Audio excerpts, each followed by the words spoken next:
Today we're going to be making pizza for our birthday party today. We're going to be making 2 traditional pizzas for the kids, a cheese and a pepperoni, and we also have 2 specialty pizzas we're also going to be making. One being a barbecue chicken pizza that's going to be garnished with pickled onion, and another will be a 3 cheese and wild mushroom pizza. But before we get started on these recipes, let's go ahead and unbox our brand new Pit Boss Pizza Stone. Relatively easy, just packaged in the foam, comes right out.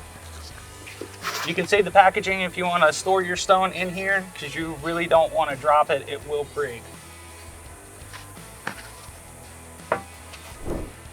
Alright guys, now that we got our pizza stones unpackaged and on the grill, we're going to preheat our Pit Boss to 350 degrees. We have our pizza stones on the lower rack, and so we're going to be looking and using our handy infrared Pit Boss thermometer that you can find on our website. You want to check the temperature of your stone. You want it to be between 375 and 400 degrees. Yes, it's set at 350 degrees, but with the stones being right over the heat plate, it's going to put it right around that temperature range. Now, we're just going to slide underneath, right onto our spatula.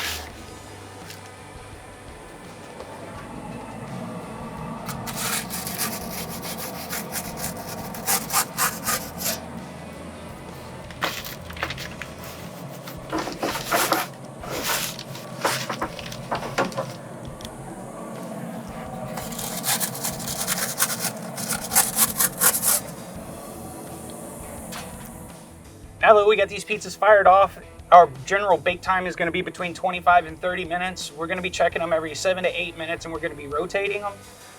The center of the grill is normally your hot spot. And so as you notice the crust start to color, feel free to use your spatula and just kind of rotate it around. Once after the half an hour or it gets to the color that you would like it to be, it'll be time to remove. So it's about that time. Let's check our pizzas and pull them off. Oh my goodness, look at that.